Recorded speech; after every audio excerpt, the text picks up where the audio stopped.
Thomas Green here with Ethical Marketing Service. This episode is part of the Interviews with Legends theme, where I take historical figures and recreate what a podcast episode might look like if the legend was still around today. In this interview, I hypothetically speak to Napoleon Hill.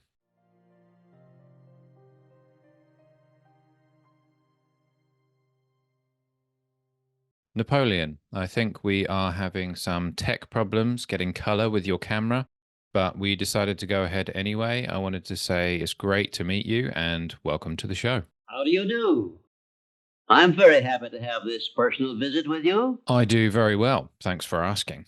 I have lots to ask you about, but you mentioned you wanted to cover something specific. I think it's your master keys. So would you like to start? Right here at the beginning of our visit, I'm going to make you a promise. If you will decide definitely what you want most during your entire lifetime and write it down on paper so that I can read it, I will give you the master key with which you may open the door to the attainment of your desires, whatever they may be. The exact moment when I will deliver this master key to you will depend entirely upon when you are ready to receive it. This is the first of 13 messages that I will deliver to you. Now, in each message, I will describe the master key in terms that you will understand, if you are ready to understand. And now I shall give you the first cue as to the nature of the great master key which has been responsible for all the great successes in every calling, in every part of the world. Please listen carefully to what I have to say. Whatever the mind can conceive and believe, the mind can achieve. Isn't that a profound statement? It is a profound statement, and it's one of my favorite quotes of yours. I do sometimes hear objections from people online in relation to evidence, though. For people who say they require evidence in response to your quote, what do you say?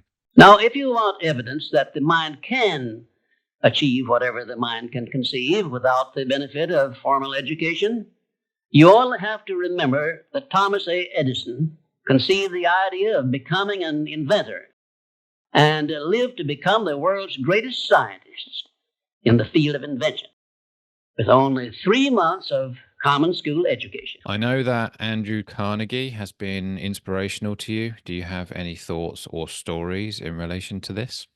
I had just finished telling Mr. Carnegie that I feared he had chosen the wrong person to give the world the first practical philosophy of personal success because of my youth, my lack of education, and my lack of finances.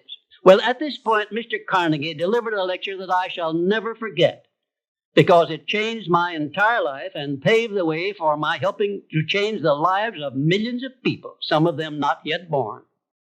Let me call your attention to a great power which is under your control, said Mr. Carnegie. A power which is greater than poverty, greater than the lack of education, greater than all of your fears and superstitions combined. It is the power to take possession of your own mind and direct it to whatever ends you may desire. When you speak of your poverty and lack of education, Mr. Carnegie explained, you are simply directing your mind power to attract these undesirable circumstances, because it is true that whatever your mind feeds upon, your mind attracts to you. Now you see why it is important that you recognize that all success begins with definiteness of purpose, with a clear picture in your mind of precisely what you want from life. Then Mr. Carnegie continued his speech with a description of a great universal truth which made such an impact upon my mind that I began then and there to give myself a new outlook on life and set up for myself a goal so far above my previous achievements that it shocked my friends and relatives when they heard about it. Everyone, said Mr. Carnegie, comes to the earth plane blessed with the privilege of controlling his mind power and directing it to whatever ends he may choose.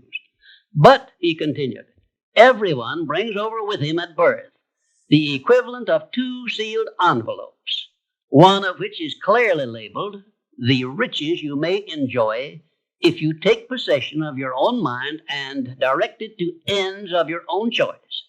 And the other is labeled, the penalties you must pay if you neglect to take possession of your mind and direct it. And now let me reveal to you, said Mr. Carnegie, the contents of those two sealed envelopes. In the one labeled riches is this list of blessings. 1, sound health. 2, peace of mind. 3, a labor of love of your own choice. 4, freedom from fear and worry. 5, a positive mental attitude. 6, material riches of your own choice and quantity. In the sealed envelope labeled penalties, Mr. Carnegie continued, is this list of the prices one must pay for neglecting to take possession of his own mind. 1, ill health. 2, fear and worry. 3, indecision and doubt. 4, frustration and discouragement throughout life. 5, poverty and want. 6, and a whole flock of evils consisting of envy, greed, jealousy, anger, hatred, and superstition. I actually love that concept, and it took me years to get it. And I must admit that for a while there, the sealed envelope I was heading towards was the second one. So for people who perhaps are in that place, how do they go for the first envelope instead? The starting point from which you must take off if you wish to write your own ticket from here on out for the remainder of your life, I will describe for you in these simple instructions. 1, procure a neat pocket-sized notebook, or something on the order of this one here, loose leaf affair. And on page 1, write down a clear description of your major desire in life, the one circumstance or position or thing which you will be willing to accept as your idea of success. And remember before you begin writing that your only limitations are those which you set up in your own mind or permit others to set up for you.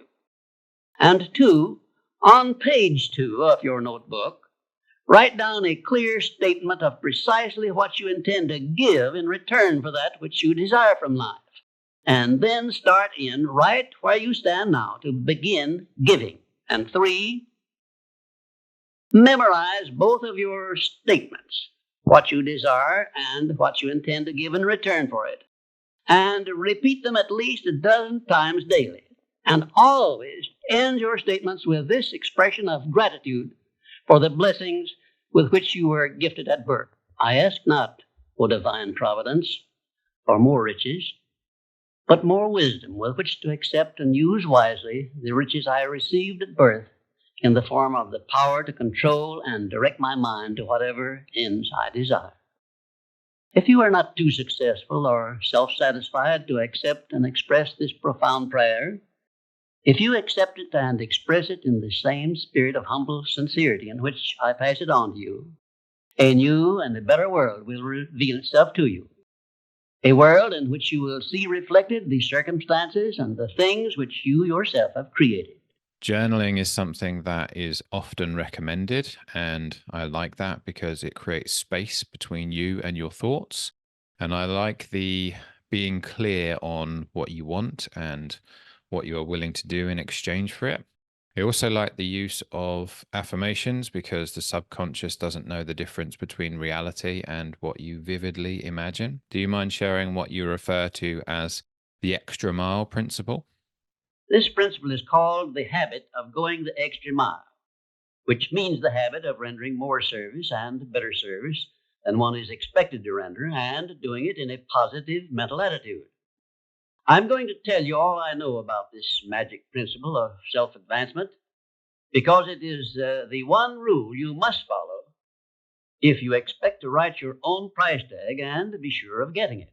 Let me describe this success principle for you in a brief formula which you can easily remember.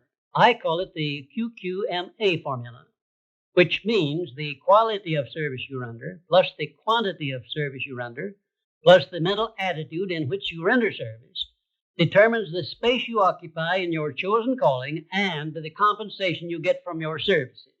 If you will examine carefully the people whom you know to be unusually successful, you will discover that they follow the QQMA formula, although they may do so unconsciously. Now, I wish to give you a big advantage over those who follow this formula unconsciously. I wish to show you how to make use of it deliberately with purpose of forethought, so you may make the principle pay off in a big way and do it quickly. And now I shall tell you some of the benefits you will enjoy by following the habit of going the extra mile. 1. This habit will bring you to the favorable attention of those who can and will provide you with opportunities to promote yourself into a better circumstance. 2. It will place back of you that great natural law of increasing returns through which the service you render will bring back greater than average compensations. And 3. Following this habit will make you indispensable in your chosen occupation or calling. Therefore, it will place you in a position to write your own ticket. And 4, this habit will help you to excel in your line of work, because each time you render service, you endeavor to do a better job than you did previously. And 5, if you work for a salary or wages, this habit will give you preference when work is slack and others are laid off. And 6, it will help you to benefit by the law of contrast, because the others around you will not be going the first mile, let alone the second mile. And 7, following this habit of doing your very best in all of your efforts and doing it in a pleasing mental attitude will improve your personality and make you liked by others. And 8, it will also help you to develop a keen, alert imagination, because you will be continuously seeking new and better ways of rendering useful service. 9, it will inspire you to move on your own personal initiative instead of waiting to be told what to do, a habit which is the first step in leadership in all callings. The habit of going the extra mile definitely develops greater self-reliance and gives one more courage to move ahead without the fear of criticism from others. And here is one thing it does, which, if it benefited you in no other way, would justify you in adopting it. It helps you to master the destructive habit of procrastination, the one habit which heads the list of causes of failure. 12, going the extra mile influences other people to respect your integrity and inspires them to go out of their way to cooperate with you in a friendly spirit. And 13, the habit helps you to develop definiteness of purpose, which is the starting point of all personal success. And it stops you from drifting through life without knowing what you want or where you are going. And number 14, and here is the grand payoff which this habit gives you. It provides you with the one and only excuse for asking for a promotion to a better station in life or a higher pay. Obviously, if you are doing no more than you are being paid for, then you are receiving pay for all to which you are entitled. And you have not a single excuse for asking for more pay or a better position. You understand this point and appreciate its significance, do you not? Yes, I think going the extra mile is important in achievement and in life in general. Do you have any examples about how this has helped you in your own life? I can tell you frankly, I have never received a major favorable break during my entire life that did not come from having applied the principle of going the extra mile. Sometimes I hear people complain also that their positions are such that they are not permitted to go the extra mile. And my counsel to these people is always the same. Change positions and market your services where it pays to go the extra mile. I am sincere in giving this advice because I know that no one can do better than earn a mere living unless and until he begins going the extra mile. During my business career, I suppose I have employed at one time or another at least a score of private secretaries, all of whom followed the habit of going the extra mile. But I have never been able to keep but one of those secretaries for more than a year because invariably they promoted themselves into better paying jobs elsewhere, and they did so with my full blessings. The one exception is my present chief secretary, who has been with me for over 10 years. I married her to make sure I wouldn't lose her. The reason I know definitely that the habit of going the extra mile is a sound procedure is the fact that I have checked this principle, as I did all of the other 16 success principles, to make sure they were in harmony with natural laws. I can give you a fine example of how nature forces man to go the extra mile in order that he may produce the food with which to exist. The farmer, for example, must follow the habit of clearing the ground, fencing it, plowing it, and planting the seed at the right season of the year, all of which he must do in advance without compensation of any kind.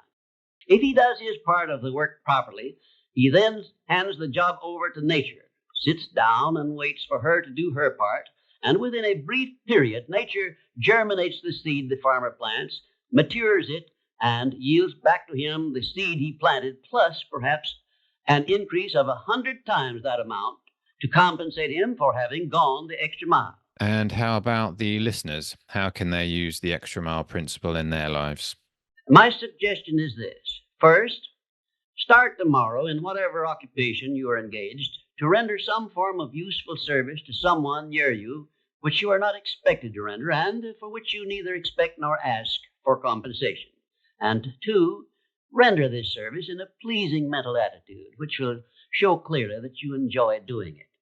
And three, follow this practice 7 days in succession, and then notice what a changed atmosphere you will enjoy in your association with those nearest you. In carrying out these instructions, do not make known your plan to anyone, but go ahead and do it in the most natural way possible. By the end of the 7th day, you will find yourself so much happier and so much better liked by those around you that you will never desire to give up the habit. Great advice. One of the principles you are known for is faith, or perhaps applied faith. What can you share about that topic? Applied faith is the mental attitude wherein you may clear your mind of all fears and doubts and direct it to the attainment of whatever you desire in life. I told you that you and I and every person were blessed with the privilege of complete control over but one thing, and that is the exclusive right to take possession of our own minds and direct them to the attainment of whatever we desire in life. Applied faith is a mental attitude we must cultivate and maintain before we can take complete possession of our minds. It is the means by which we may break the seal of that envelope I mentioned in our first visit and take full possession of the 6 forms of riches we get in return for taking possession of our minds and using them. Those 6 riches were, as you may remember, sound health, peace of mind, a labor of love of your own choice, freedom from fear and worry, a positive mental attitude, and material riches of your own choice and quantity. We are now, this very moment, standing in front of the gateway which can be opened only with the great master key to success. And I'm giving you the closest clue I have yet mentioned as to how you may take possession of this key. In order that you may condition your mind to embrace and use applied faith, you must understand that there are 2 ways in which you can use faith. You can put it into reverse gear and use it in a negative way by allowing your mind to dwell upon the circumstances and the things you do not want, such as poverty, ill health, failure, defeat. And this is precisely what the majority of people do, which explains why the majority of people go through life in misery and want. Or you can take possession of your mind and direct it to think of the 6 riches which came over with you in that sealed envelope, and you will attract these riches to bless and serve you all through your life. Isn't it a strange fact that most people make a negative application of their great power of faith by thinking about and believing in poverty, ill health, fear, failure, and defeat, when it would be so easy for them just to change their thinking over to the circumstances and things they desire? Now let me give you a description of the one thing which represents the main difference between a successful person and a failure. Please listen carefully and think for yourself as I speak, because failure to recognize the truth I am about to give you is the starting point of most failure. Successful people in all occupations, all professions, and all callings have one trait which distinguishes them from the failures. It is their capacity for belief. The failures see the hole in the donut, but do not see the donut around the hole. The successes see the hole also, but they see the donut around the hole.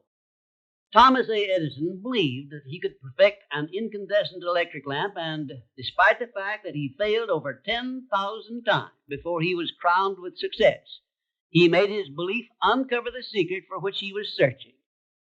Give one guess as to how many times the average person must fail before he quits, fails because of the lack of capacity for belief.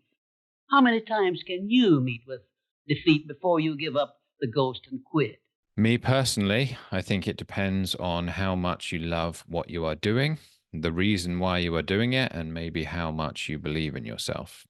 Belief is truly a magic word because it is the beginning of all successes. It is the very foundation of civilization. It is the one quality you must develop before you can make use of the great master key to success. To be successful, you must become a person with a great capacity for belief. And the place to start believing is with yourself. You should begin by recognizing that you were born with the privilege of complete control over your own mind. You should also recognize that by the application of the master key to success, which I am passing on to you through these visits, you can take full possession of your mind and make it yield you whatever you demand in life. Observe, I use the word demand, not beg. The Creator never intended for you to beg for anything. If He had, He would not have blessed you with full control over your own mind. If your life is not what you want it to be, you can change it. As a matter of fact, you can do anything within reason that you desire to do if you embrace the principle of applied faith and keep it directed to the attainment of the things you want and off the things you do not want. Before we move on from faith or belief, do you have anything else you would like to add?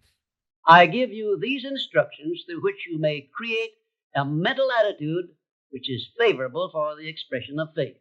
1, know what you want and believe that you can and will get it. 2, give expressions of gratitude many times daily for having received that which you want, even before you actually get physical possession of it. Possession starts first in the mind. Please remember this. 3rd, keep your mind open for hunches from within. And when you are inspired to action, do not wait, but move on your own personal initiative at once. Remember, there can be no application of applied faith without action. 4th, when overtaken by defeat, as you may be many times, remember that man's faith is tested many times before he is crowned with final victory. And accept your defeat as nothing more than a challenge to keep on trying. And 5, a burning desire for the things or circumstances you want is the starting point of all applied faith. Be definite, believe, and act. And keep on acting if at first you meet with defeat. 6, when doubt creeps into your mind, remember that whatsoever a man believeth, that shall he also reap. Remember, faith is not something you get. Faith is something you already have. But you may be using it in reverse gear by believing in the circumstances and things you do not want, the things you fear. Remember also that faith is guidance only. It is not a power which will bring you what you want, but a power that can guide you to go after what you want and get it. Remember, too, that your faith is limited only by your own capacity to believe. You can do whatever you make up your mind to do. I believed I could give the world a practical philosophy of success which would free men and women from their fears and limitations. I stood firmly back of that belief through 20-odd years of effort and saw my belief give freedom to millions of people. Do the thing, said Emerson, and you shall have the power. May I paraphrase this great truth by saying, believe and you shall receive. You mentioned before the call there is one principle which affects all others. Can you share what that is? It is the principle of self-discipline.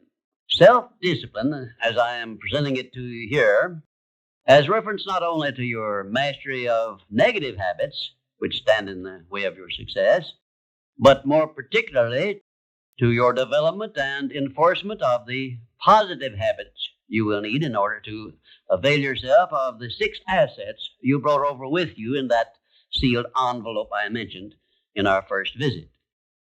Now let me give you a list of the more important things over which you will have to exercise self-discipline before you can embrace and use the great master key to riches.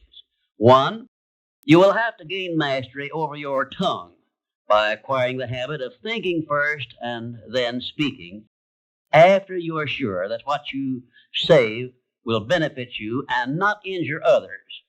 A loose tongue often is one's greatest liability. 2, you will have to exercise self-discipline in mastering the common tendency to strike back at those at whom you have a cause, real or imaginary, for a grievance. You must remember that everything you do to or for another, you do to or for yourself, because your every thought and every act which benefits or injures another person comes back to you in kind, greatly multiplied. So, if you feel that you must slander another person, do not speak it, but write it. Write it in the sands near the water's edge, then move away from it until the tides have flown. 3, you will have to exercise self-discipline over all of your emotions, particularly your emotions of love, hate, fear, and sex. These are the big 4 of your emotions, and they can make you or break you according to the extent of discipline you exercise over them. 4, your mental attitude needs discipline and control at all times. Lacking this discipline, it can, and it often does, drive away friends, destroy opportunities to get ahead, brings on physical and mental illness, develops stomach ulcers, and makes peace of mind impossible. 5, I have reserved the emotion of sex for special mention, because failure to exercise self-discipline over this emotion probably heads the list of all the causes of personal failure. The emotion of sex is the most powerful of all emotions, and it is nature's great creative instrument with which all species of living things are perpetuated. The proper means of self-discipline of the emotion of sex is transmutation, the control and direction of this great emotional feeling toward the attainment of worthy purposes, such as the fulfillment of one's major purpose in life. The great leaders, artists, orators, industrialists, and professional people have learned the art of sex transmutation through the proper system of self-discipline. Because of the delicacy of the subject of sex emotion, I am limited as to the information I can give you about it on this visit, but I have covered the subject much more in detail in some of my books. And 6, your stomach also needs discipline through the proper habits of dieting and fasting, because information on dieting and fasting should come from your own doctor. I will not go into details concerning them, except to call your attention to the need for knowledge on this subject. Personally, I attribute my sound physical health mainly to the habits of dieting and fasting, which I have developed through the years. And 7, you will need to exercise self-discipline in relation to religion and politics, because our country, which is the most acceptable form of society civilization has yet produced, is made up of people of varying beliefs in connection with both of these subjects. To be happy and prosperous in our country, we must learn to live and to let live, to give others the privileges we ask and demand for ourselves. And this often calls for strict discipline over self. 8, but I have reserved until the last my reference to the most important circumstances over which you must exercise the strictest of self-discipline if you are to embrace and use the great master key to riches. I have reference to your profound privilege of taking possession of your own mind and directing it to whatever ends you may desire. You cannot take possession of your own mind or direct it to definite ends without a practical system. I have devoted the better portion of my past life to the revelation and presentation of such a system, and I know that this system works because it has been successfully used by many millions of people throughout the world. The system is not only practical and workable, but it is so simple that anyone who is ready for it may master it and use it successfully. Its use does not call for a genius nor a great amount of formal education. It calls only for a will to take possession of one's own mind and a definite purpose to which the mind is to be directed. I know you do a lot of work on having a positive mental attitude. Do you mind sharing how people can apply that to their own lives? I'm going to give you explicit instructions as to what you must do to keep your mind positive. In all the success books I have written, I have never suggested to my readers what they should do without clearly telling them how to do it. Are you ready? Yep. 1. Learn to adjust yourself to other people's state of mind and difficulties so as to get along peacefully with them and to refrain from taking notice of trivial circumstances in your relations with other people by refusing to allow them to become controversial incidents. Great people always avoid small incidents of controversy when possible. 2. Establish for yourself a definite fixed system of conditioning your mind at the beginning of each day so you will keep it positive under all circumstances. 3. Learn the art of selling yourself to other people by indirection, such as asking leading questions which will bring out the sort of reactions from others which you desire. And do not permit yourself to be drawn into argument over unimportant subjects. 4. Adopt the habit of having a good hearty laugh every time you become irritated or angry, and it will help you if you begin each day with 1 minute of hearty laughing.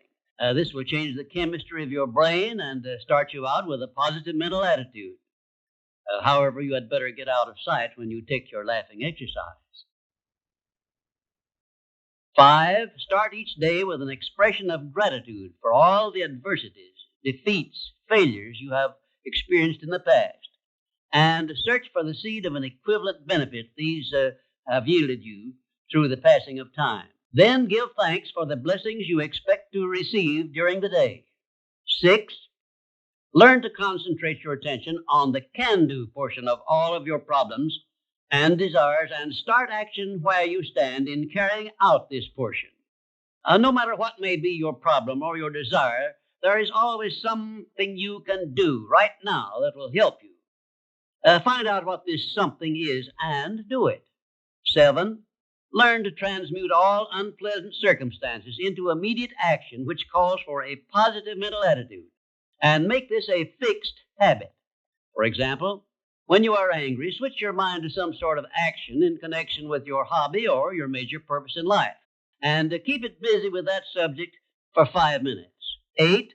Recognize that every circumstance which influences your life, whether it is a pleasant or unpleasant circumstance, is grist for your mill of life, and so use it to make it pay you dividends in one form or another, remembering meanwhile that your strength grows out of your struggles. Follow this instruction, and you will soon learn that there is no such thing as an unprofitable experience. 9. Look upon your life as a continuous process of education, of learning from all your experiences, good and bad, and be always on the alert for gains of wisdom which come to you a little at a time in both your pleasant and unpleasant experiences. 10. Make the world over to fit your own pattern if you choose, but begin with yourself in some sort of self-improvement which will make you more open-minded, patient, and generous in your relations with others. 11. Express gratitude twice daily for your recognition of the fact that you have been given complete control over your own mind, and ask for guidance in order that you may use this profound gift wisely in all your thoughts and acts. 12. Go out of your way daily to comment enthusiastically on the good qualities of those with whom you live and work, but do not mention their negative qualities. Then observe with benefit to yourself how quickly others will begin to concentrate on your good qualities. Remember, I'm still talking about how to keep your mind positive. And 13, accept all criticism of yourself as an occasion for self-examination to determine how much of it is justified, and you will be sure to make startling discoveries about yourself which will help you to the remainder of your life. 14, do not accept from life or anyone else anything you do not desire. And remember that Mahatma Gandhi proved himself to be more powerful than the great British military forces by this simple method of passive resistance. 15, Remember always that there are two kinds of circumstances which cause you to worry: those you can do something about, and those you can do nothing about. Nothing, that is, except to use passive resistance and refuse to permit them to worry you. 16. Keep your mind eternally engaged in thinking of that which you desire most, your major purpose in life, so no time will be left for you to waste on thinking of that which you do not want. And let me digress here while I tell you we are now rubbing elbows with the great master key of success this very moment. And 17, if you should ever be so unfortunate as to feel sorry for yourself, look around until you find someone who is worse off than yourself, and start where you stand to give him help. Make this procedure a habit, and you will witness one of the great miracles of life, because that which you do to or for another, you do to or for yourself. And 18, choose some person whom you consider to be the sort of person you would like to be. Then go to work and emulate that person in every way possible. Great people have always been hero worshippers, but they pick the right sort of people to emulate. 19, cultivate your tone of voice so that your words have a pleasing musical sound. And remember that the sound of your voice is an open window through which other people look into your very soul. It will be a profitable investment if you will get a tape recording machine and record samples of your voice daily while you practice the art of expressing yourself through a friendly sounding voice. If you are engaged in selling, this practice will quickly pay off in monetary dividends. 20, last but by no means the least, write out this sentence and paste it in a prominent place where you work and on a mirror where you see yourself in your home. Whatever the mind can conceive and believe, the mind can achieve. The 20 instructions I have just given you have come from my own personal experiences over more than 40 years, and they represent also my observations of more than 500 successful people who helped me to organize the Science of Success philosophy. I claim no copyright on these great truths, and I want you to possess them because I know they can bless you the remainder of your life if you are ready to accept them and put them into action. Remember also that you are the only person who can provide you with a positive mental attitude. What are you going to do about it? I am certainly going to rewatch the episode and maybe make some notes because you've fired off a lot of points, so I'll do my best to implement them. I will put your social media links in the description of the episode and the link to your website, the Napoleon Hill Foundation. Do you have any closing thoughts for us today? Let me close this with my favorite expression of gratitude. O divine providence, I ask not for more riches, but more wisdom with which to make wiser use of the riches you gave me at birth, consisting in the power to control and direct my own mind to whatever ends I desire. Napoleon Hill, thank you for being a great guest.